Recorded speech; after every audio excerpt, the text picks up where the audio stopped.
Le diplôme aloha ny tadiavinao anatin'ny Orange School zao rehefa miditra le ankizy dia angatahana hoe diplôme bac plus 2. Fa efa napiditra koa nefa sika ankizy manana bac fotsiny na hoe bac plus 1.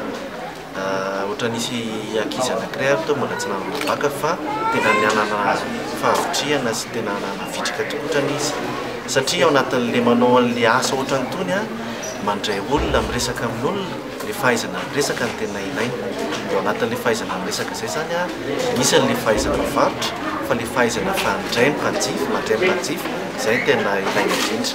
Dia misy olona tena havanana dia tsy dia ilaina loatra le diplôme hoe bac plus 2 na bac plus 3 fa le tena talentan'le ankizy mihitsy zany tena hoe ampisongatana sy atao mivoatra, amena technique de vente, amena technique na fahaizana miresaka. Dia iny no tena hoentin'le ankizy hanatanteraka ny asa. Dia afaka amin'ny tena asa hoe tena misy mahay mihitsy ny amin'ny ankizy. Tena misy mahay mihitsy satria sy folo isan-jaton'le ankizy rehetrarehetra izay mivoaka dia tonga dia efa mahita asa daholo.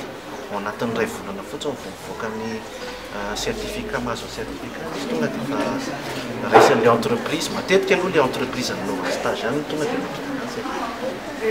Tena misy mahay le ankizy. Isika malagasy tena mahay mihitsy ary le ankizy izay mianatra ao amin'ny school tena entanina mihitsy amin'izay hoe fandresana andraikitra izay ilaina ho an'ny firenena. Ny fanatsarana zao dia ny tadiavinay atao dia hoe ampitombona kokoa ny isan'ny étudiant mianatra amin'ny school. Fanatsarana anankiray dia mety mbola ho hitantsika eo fa any amin'ny resaka fandraisana sy ny amin'ny resaka livre formation fanampiny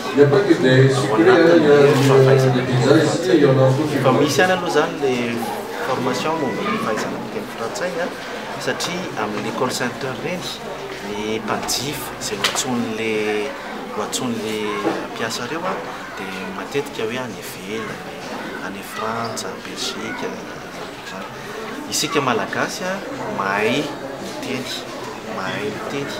fa le tsy fahasahina le mivarotra izay mbola tsy dia ampy kely. Dia izay anisan'ny ampiana zany sady ampiana le teny frantsay mampiasa an'le teny frantsay amin'le antsointsika hoe mot-clé le fahaizana miteny an'le mametraka an'le fiteny zany rehefa manao an'le argumentaire de vente dia ampiana koa le argumentaire de vente zany izy.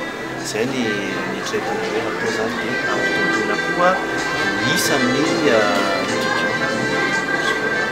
misy module-na technique de vente, misy module-na développement personnel, misy module-na fahaizana miteny frantsay, dia misy module-na prise d'appel. Ohatrany hoe inona le teknika tena rehefa mahazo ny micro dia miantso ny mpanjifa dia inona ny zavatra tokony tenenina, ny zavatra tsy azo tenenina frantsay. Tamin'ity promotion tamin'ity farafaran'ny taona ity somary eo amin'ny 5 mianadazo hoe zareo voka teo.